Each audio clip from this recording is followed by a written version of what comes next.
o Senhor.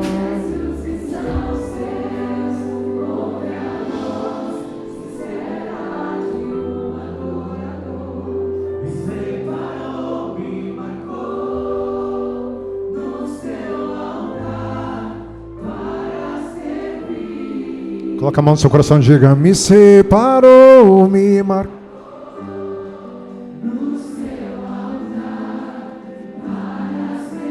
Declara mais uma vez: me separou, me separou.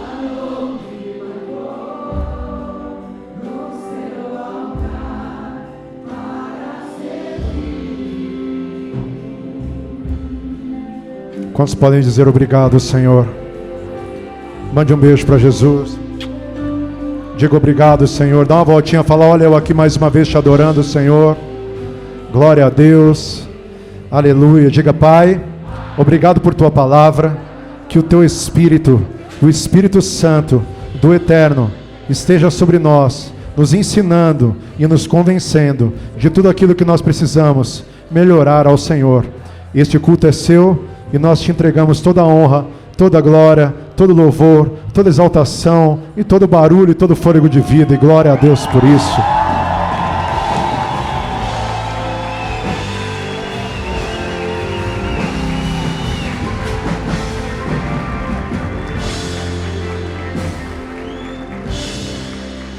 Muito boa noite. Faz assim para a pessoa do seu lado, assim, ó. Aperta a mão dela, fala: tudo bem com você? Olha a pessoa de trás, aperta a mão dela, fala: tudo bem com você, como vai? Tudo bem com você, como vai? Isso, fala para outra pessoa. Aproveita, se você não conhece, fala: como é que é o seu nome? Fala: minha casa, telefone, contato, Curitiba. Você pode mandar um beijo para Jesus? Fala: obrigado, Senhor, por essa obra. Obrigado por essa ordem.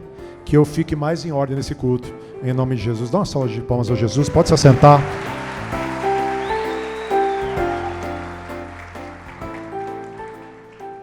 Vocês querem um culto de domingo ou vocês querem um seminário?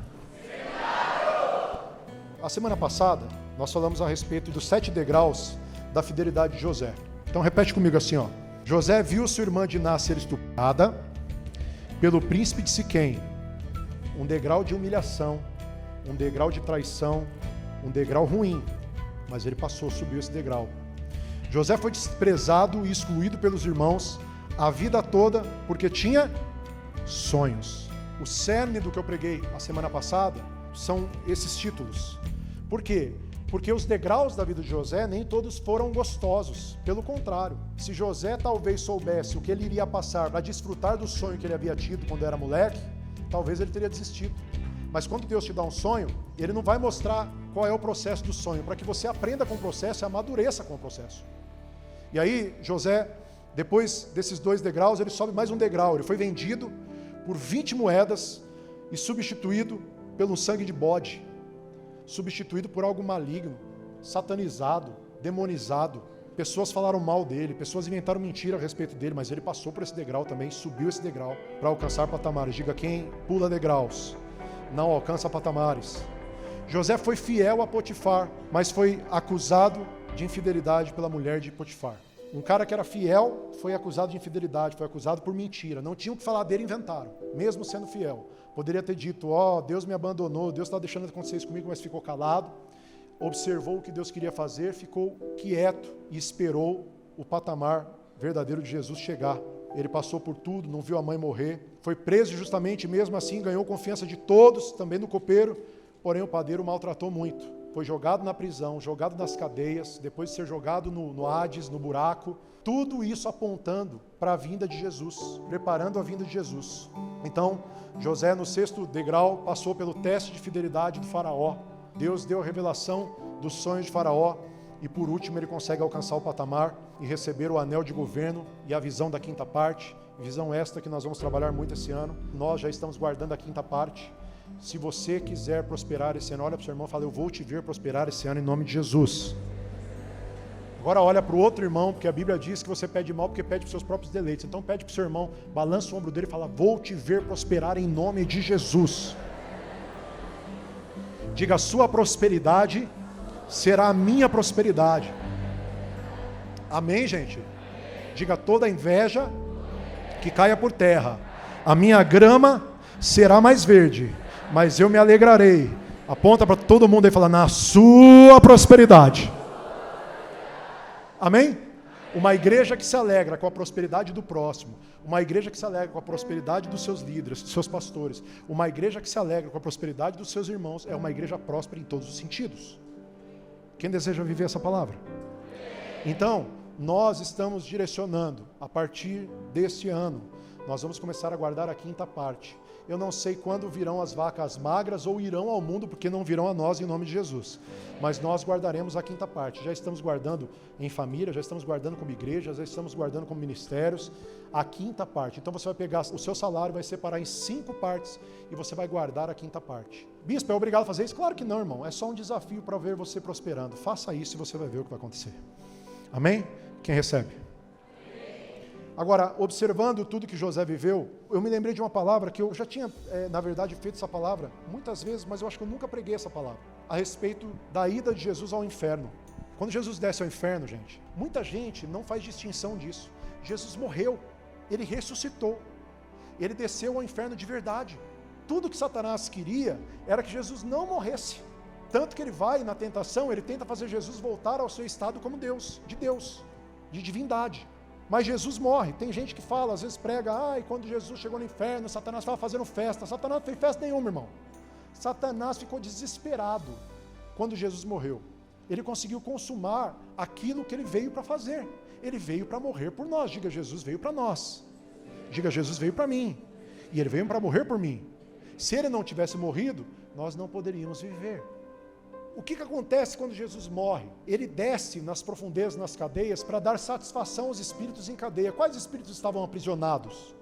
Aqueles que eram filhos de Abraão, mas que morreram sem a graça, e que estavam presos em cadeias, presos no abismo, presos no Hades, presos no inferno temporário, porque eles não receberam a Jesus. Mas como que eles receberiam a Jesus se Jesus não havia se manifestado? Eles poderiam ter crido na graça através da fé. Abraão creu na graça através da fé, Davi foi salvo através da fé. Todas as pessoas do Antigo Testamento não foram salvas pela lei, foram salvas pela graça através da fé. A fé mediante a graça mediante a fé. E eles poderiam ter sido salvos, mas muitos rejeitaram. Aquele povo lá da época de Noé, que foi para o inferno e que não teve a chance, Jesus desceu e deu a chance para eles, deles se arrependerem ou não. Alguns se arrependeram e outros não. Por isso, quando Jesus ressuscita, eles vêm mortos ressuscitando e andando na cidade. Muita gente não sabe disso, mas o que aconteceu? Jesus já morreu ressuscitando e ressuscitando outros mortos. E eu quero mostrar para você qual é a relação desse Jesus que veio para nós, para que nós possamos morrer e viver e ressuscitar, com Zafenat Paneah, com José do Egito. Porque é muito importante que você saiba disso, que você discirna isso, para que você possa desfrutar das bênçãos. Diga: eu quero desfrutar das bênçãos que meu Pai tem para mim. Mas é importante que você discirna isso. 1 de Pedro, capítulo 3, versículo 18. Pois o próprio Cristo sofreu de uma vez por todas pelos pecados, um homem bom em favor dos maus, para levar vocês a Deus. Ele morreu no corpo, mas foi ressuscitado no espírito. Ele morreu no corpo, mas foi ressuscitado. Mas o corpo dele não foi junto? Quando Jesus ressuscita, ele fica quanto tempo aparecendo para os discípulos? 40 dias. Nesses 40 dias, onde ele aparece primeiro? Primeiro ele aparece para as mulheres, não é? Depois ele aparece para quem? No caminho de Emaús, não é? Eles não o reconhecem, mas ouvem a voz. Quando eles começam a entender que era Jesus, mas estava com um corpo diferente, ele desaparece. Depois ele aparece no cenáculo e passa pela parede, mas ele não tinha corpo? Como é que ele passou pela parede, Sérgio? Se ele tinha corpo? Então ele estava em espírito. Mas aí ele fala para Tomé o quê? Toque no meu corpo. Ih, caramba, agora ele está com o espírito, está com o corpo? E agora? Mas aqui está dizendo que ele ressuscitou em espírito. Então ele ressuscita em espírito e começa a receber um corpo glorificado novo. E olha o que diz. E no espírito foi e pregou aos espíritos que estavam presos. Estes eram os espíritos daqueles que não tinham obedecido a Deus. Ele pregou na cadeia para os espíritos que estavam presos. Igual José do Egito pregou ao padeiro e ao copeiro na cadeia para aqueles que estavam presos. Ele foi vendido por moedas, igual José do Egito. Ele desceu ao abismo, igual José do Egito, foi jogado no buraco. José do Egito é a tipologia de Cristo, apontando para um Cristo que já tinha todo o plano de salvação para nós, desde a criação do mundo. Por isso que ele é o primogênito da criação. Ao mesmo tempo que ele já era o não criado, porque ele estava no ensof, no todo de Deus. O ensof é o todo de Deus, Deus é o todo. Os judeus chamam de ensof, é o todo. Está em tudo, em todos os lugares ao mesmo tempo. Ele se esvaziou dele mesmo e desceu como homem, viveu, morreu, ressuscitou, agora em espírito, com o corpo glorificado, e volta para o ensof. Ih, caramba, e agora? João tem aquela visão e vê Jesus no trono. Na verdade, ele vê um homem no trono sem aparência, porque João ainda não havia passado para a eternidade. A Bíblia fala como ele é, nós também o veremos e também seremos parecidos. Ou seja, nós só poderemos ver sem sermos consumidos a imagem incorruptível e glorificada de Jesus quando nós estivermos com a nossa imagem, o nosso corpo incorruptível e glorificado. Quem recebe? Você sabia que você vai receber um corpo incorruptível, glorificado, sem estria, sem celulite, com muito cabelo, magro? Tudo aquilo que é lixo do mundo vai ficar, irmão. A gente só vai no filé. Aleluia. João ainda não havia recebido, ele estava arrebatado. Deus fala, sobe a cá e eu te mostrarei. Ele está dizendo, vem para cá e eu vou te mostrar o que vai acontecer, mas ele não morreu ainda. Se João não morreu e não ressuscitou, ele não pode ter acesso. Mas quando ele olha, ele vê o cordeiro e ele vê o leão. Por quê? Porque o leão, eis aí o leão da tribo de Judá, a raiz de Davi, o leão passou pela terra, tem coroa. O cordeiro também foi o sacrifício, então ele consegue ver. E o cordeiro estava entre ele, os anciãos, os 24, e o trono. Entre. Por quê? Porque aqueles que estavam na terra estavam entre, e o cordeiro estava mediando. E quando ele olhava para o trono, ele via um ser que estava com um livro na sua mão direita, a destra de Deus Pai, Jesus, o comando, o haja. Todos são um só, ou todos é um. Não conjuga direito, mas é a verdade. O mesmo halos que subiu e que deixou o Consolador. O mesmo Espírito Santo que está aqui agora, nos guiando e nos ensinando todas as coisas. É o mesmo de toda a criação que criou toda a terra. Da mesma forma que José estava tipificando e apontando para o Cristo que viria para a salvação, José também estava ali para a salvação não só dos seus parentes, ou da sua parentela, dos seus irmãos judeus, mas para a salvação de todo mundo na fome, para a salvação de todo mundo diante da morte. Esse mesmo Jesus, ele é como se fosse um José para nós. Da mesma forma que José foi a salvação da fome de toda a terra naquela época, Jesus também é a salvação para nós. Quando ele diz que desce e prega aos espíritos em cadeia, olha a tradução do Strong, é querusso, palavra prega, quer dizer de ser um arauto, de oficiar como um arauto, se oficiar como um arauto, uma autoridade que deve ser escutada e obedecida.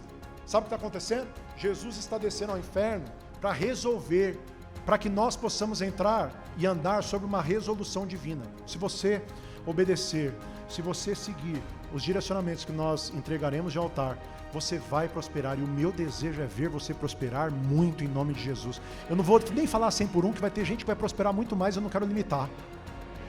Agora, é importante que você obedeça e que você não olhe para os lados, porque todo pequeno, todo nanico sempre quer arrastar para o buraco aqueles que estão crescendo. José não olhou para os lados, querido. Se ele olhasse para os lados, com certeza tinha um monte de escravo perto de José que só reclamava. Tinha um monte de escravo que tinha inveja de José, porque José era escravo, mas era bonito, era formoso, era inteligente. Porque o povo de Deus é assim. Ainda que ele esteja numa situação de escravidão, ele se destaca no meio de todo mundo. E quem fala, fica. Quem fala, padece. A grande verdade é que quem está correndo a corrida não tem tempo de ficar falando, nem tem tempo de apontar os dedos, porque está com a mão cheia. Está trabalhando. José foi assim, Jesus veio para pegar esses. Você viu Jesus chegando, chamando algum vagabundo na Bíblia? Jesus passou por um mendigo que estava pedindo esmola e falou, siga-me.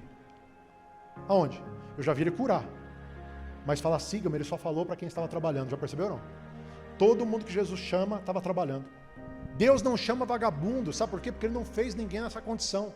Essa condição só se coloca quem está sendo ludibriado por Satanás. Quem é de Deus é um ser em movimento, porque o Espírito Santo é um espírito em movimento. Quem é de Deus se movimenta o tempo todo. Está sempre galgando patamares novos, galgando coisas novas, buscando coisas novas, crescendo. Sempre querendo experimentar algo novo, aprender algo novo. E esse é o seu ano de fazer isso, querido. Independente do que vai acontecer com o mundo, independente do que a gente sabe, independente do que a gente conhece, da desgraceira que vai ser, nós seremos o povo livre e abençoado de Deus. Nós temos Jesus para isso. Essa é a nossa única esperança. E se nós não tivermos esperança, ninguém tem. Nós temos que estar em Cristo. Agora, Jesus veio como José do Egito veio para salvar o povo da fome. O que nós estamos fazendo? Estamos crendo, colocando nosso coração na verdade que isso nos pode salvar, como Paulo diz, ou na mentira que não nos pode salvar?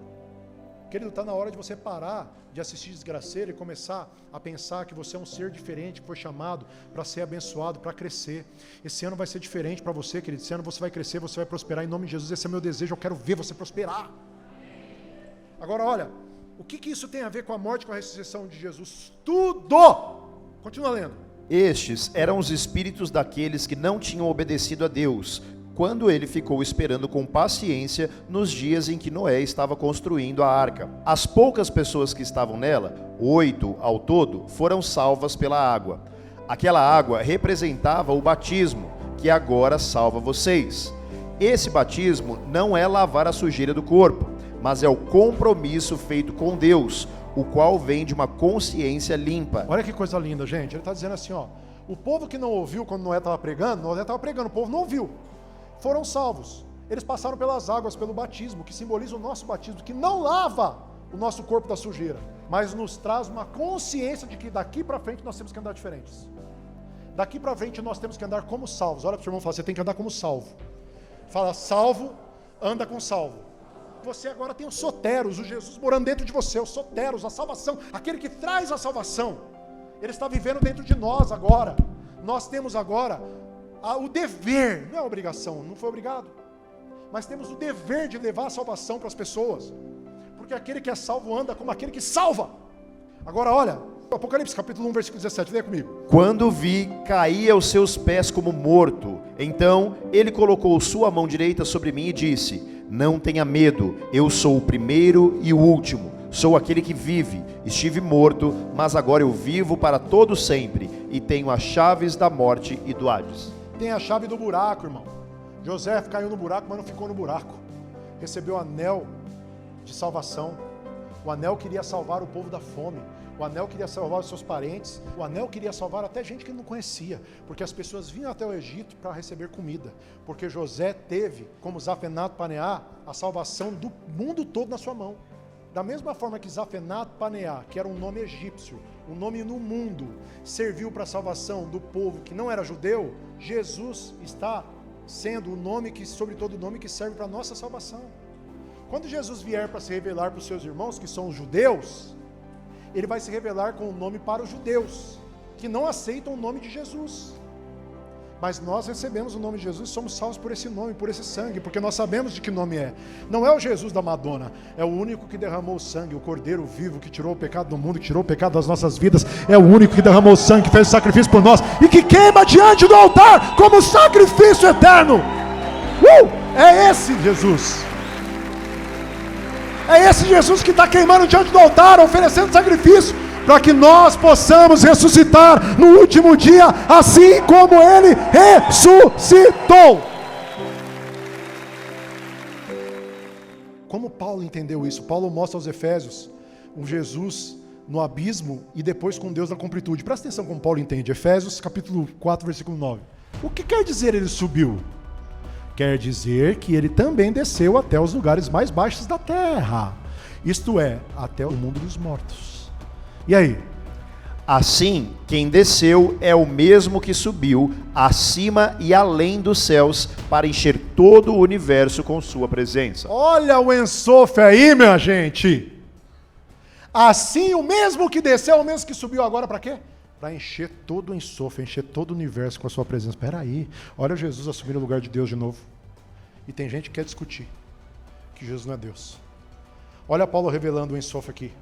Jesus subindo e tomando a posição de Deus agora com tudo e com todos. Ele como Deus, agora ressurreto, com um corpo agora também ressurreto, transformado, glorificado, para que nós entendamos que nós também vamos viver assim. Paulo entendeu, por isso que ele diz que primeiro virão aqueles que foram salvos, que dormiram com Deus, virão sobre as nuvens junto com Jesus. Agora olha o que ele escreve aos Coríntios, 1 Coríntios capítulo 15, versículo 20. Mas de fato, sendo o quê? As primícias, Pai, as primícias Filho, as primícias Espírito, as primícias Cordeiro, as primícias Leão, as primícias primogênito da criação, criado, as primícias enxofre. As primícias Pai, as primícias Filho, as primícias Espírito. Antes de José, querido, Jesus já havia ressuscitado, já estava nos planos de Deus desde a criação dos séculos. Ele é o cordeiro imolado desde antes do mundo, estava tudo certo para que você pudesse ser salvo. Você tem ideia que você entra dentro do plano da salvação desse jeito? Você já era escolhido antes de você pensar em nascer, irmão? Você pensa que você está aqui por acaso? Você só pensa, irmão. Você pensa que você entrou aqui e caiu de paraquedas? Você só pensa. Jesus te escolheu a dedo. Agora, se Jesus te escolheu a dedo, não foi para viver uma vida miserável, foi para viver uma vida abençoada, para viver uma vida glorificada, não só na eternidade, mas já aqui, respingando a glória de Deus, a bênção de Deus aqui. É por isso que esse vai ser o seu ano, em nome de Jesus. Olha como que Pedro define, 1 de Pedro, capítulo 4, versículo 6. Pedro fala sobre a chance dos que haviam morrido antes de Jesus, olha isso. Por isso mesmo o evangelho foi pregado também a mortos. Para que eles, mesmo julgados no corpo, segundo os homens, vivam pelo Espírito, segundo Deus. Agora deixa eu perguntar uma coisa para você. Se Jesus se preocupou até com os que estavam mortos, que não deram atenção para a palavra desde antes dele, e se preocupou em pregar lá no inferno, para a congregação lá no inferno, do Hades, era o inferno temporário. Se ele fez isso com aqueles que já estavam no inferno, imagina para você que está aqui ainda, querido, tendo todo o direito de escolha e de fazer todo o plantio para que sua colheita seja maravilhosa em nome de Jesus. Se Jesus deu chance até para aqueles que já tinham negado, imagina para você. Querido, a maior prova de que Deus te quer pela eternidade é que você está vivo aqui recebendo essa palavra. Daqui para frente você passa a andar como salvo. Sabe por quê? Porque nós entendemos que não é o evangelho para que nós possamos ressuscitar aqui. É o evangelho para que a gente morra aqui para Jesus ressuscitar a gente para a eternidade. E se nós vamos ressuscitar para a eternidade, tudo que nos resta é servirmos a Deus pro resto da nossa vida, movidos pela eternidade. Gente, é para isso que nós somos salvos. Agora nós andamos como salvos. Olha o que Jesus diz, João capítulo 5, versículo 25. Eu lhes afirmo que está chegando a hora, e já chegou, em que os mortos ouvirão a voz do Filho de Deus, e aqueles que a ouvirem viverão. Jesus estava falando isso a respeito dos mortos que já haviam morrido e iam ressuscitar, mas ele estava falando isso a respeito de você também, irmão. Morre para o mundo, vive para Deus, morra para o mundo, vive para Deus. Então se você morrer, você verdadeiramente viverá.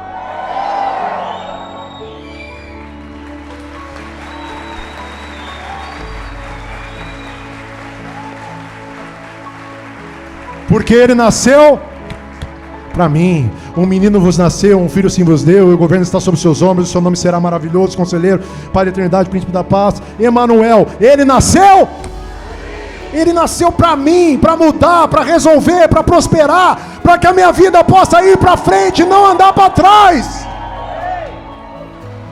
Atos capítulo 13, versículo 33, vamos ler junto, vai. Ele cumpriu, mais uma vez, ele cumpriu, para nós, ele nasceu, para mim, e ele cumpriu, para nós, ele nasceu, para mim, e ele cumpriu, para e nós, ele nasceu, e ele cumpriu para nós.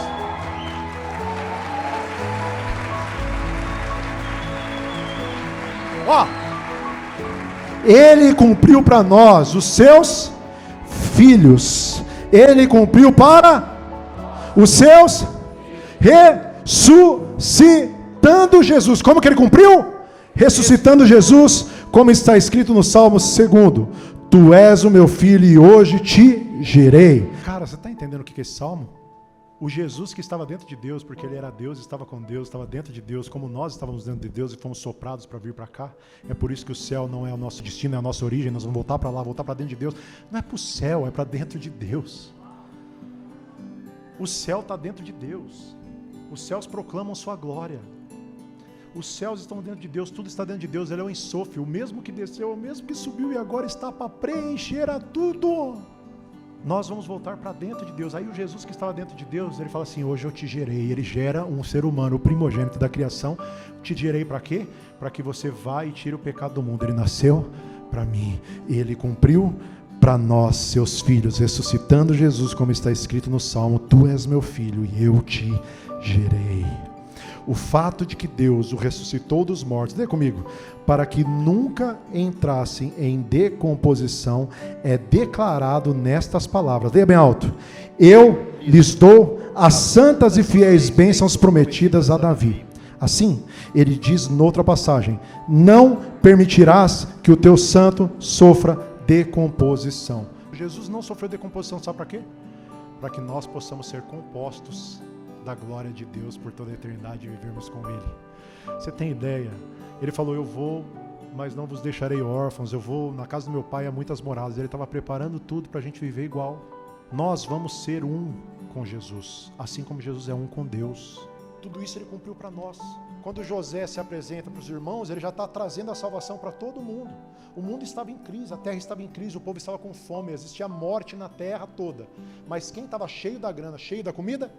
O povo de Deus. Que povo de Deus? Que foi salvo pelo líder, libertador, José, Zafenat Paneah, Yosef, que é a mesma derivação para Jesus, Yeshua, Josué, Joshua, Yehoshua. Aquele que trouxe a salvação, trouxe para nós, para que nós não passemos pelas coisas que o mundo vai passar. O mundo vai passar. Agora, até chegar nesse dia, nós temos uma vida natural para viver sobrenaturalmente. É tão rápido e tão passageiro que a gente precisa olhar para o alto, porque aquele que é de Deus discerne todas as coisas, por ninguém é discernido, pensa nas coisas do alto. Eu sempre repito isso, desde o começo. Eu estou sempre pensando nas coisas eternas e eu fico olhando para esse mundo, cara, de verdade, nada mais nos satisfaz. Cara, eu já tive acesso a tanta coisa e de verdade, eu ligo, tudo é bom, sabe? A Bíblia fala que tudo que Deus criou é bom ter coisas boas, é bom, mas, cara, de verdade, o que é bom é ter uma igreja abençoada para você crescer, viver, florescer e prosperar. O que é bom é ver gente feliz, cara, servindo a Deus. O que é bom é ser usado para a salvação de pessoas, porque aquele que é salvo, salva. O que é bom é não viver uma religião. Se eu não for para o culto, eu vou para o inferno. O que é bom, cara, é você ter sucesso e ser bem sucedido também. Porque diferente de ter sucesso, é ser bem sucedido. Tem gente que tem sucesso em muitas coisas, mas é mal sucedido. Nós somos bem sucedidos porque nós estamos sucedendo a vitória em Cristo. Estamos caminhando para o alvo. Isso que é bom. A grande verdade, cara, é que nós podemos viver uma vida abençoada, bem sucedida, cheia de sucesso, caminhando para a eternidade. Mas o segredo é não trocar o prato de bênçãos por um prato de lentilha. A primogenitura. Nesse ano, nesse mês da primícia, entenda que Jesus e a vida com o Senhor tem que ser a primeira na sua vida, o primeiro. Você não pode trocar pelas bênçãos o abençoador. Querido, como é bom ter uma célula em casa, você tem que desejar ter uma célula. Você tem que almejar, cuidar de vidas. Isso é maravilhoso, os nossos filhos pensarem em salvação, os nossos filhos assistirem às coisas de Deus, ouvirem as coisas de Deus, desejarem as coisas de Deus, discernirem as coisas de Deus. Tudo para a gente viver uma vida de sucesso e uma vida bem-sucedida. Por quê? Porque Jesus veio para nós e Ele cumpriu para nós, os seus filhos. Cumpriu para nós, assim como Ele cumpriu em José. Sabe o que eu quero, querido? Eu quero que esse ano seja um ano de tanto sucesso na sua vida, que você tenha tantos testemunhos para contar, que eu não aguente mais ouvir de tanta bênção que você tem para contar. Eu quero ficar enjoado de ouvir tanta bênção na sua vida, em nome de Jesus. Porque Ele nasceu para mim, Ele nasceu para você, e esse ano será o seu ano, em nome de Jesus. Quem recebe essa palavra? Se coloca de pé, dá uma salva de palmas ao Jesus. Mas faz barulho direito para Ele aí.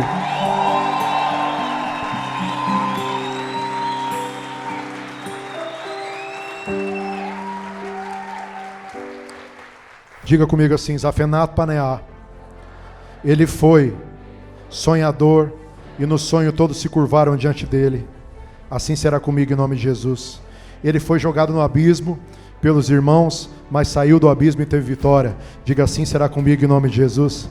Ele foi vendido por 20 moedas para os ismaelitas, mas o Senhor o comprou com sangue de Jesus, e assim é comigo em nome de Jesus. Ele foi feito servo na casa de Potifar. Jesus se esvaziou dele mesmo, foi feito servo, e eu sou servo, porque quem não serve, não serve. Diga, assim será comigo em nome de Jesus.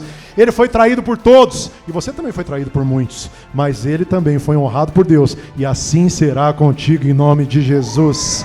Ele pregou aos cativos, pregou no inferno. José pregou na cadeia, e assim será com você em nome de Jesus. Você vai pregar para os cativos, para os oprimidos, e vai libertá-los e trazer para a verdadeira graça, para a verdadeira luz de Jesus. Diga, assim será comigo em nome de Jesus. E o anel de governo veio sobre ele, e ele foi colocado por pai de Faraó, porque a autoridade de Deus estava sobre ele, e não existe autoridade maior do que o aliançado. Diga, assim será comigo em nome de Jesus. Amém.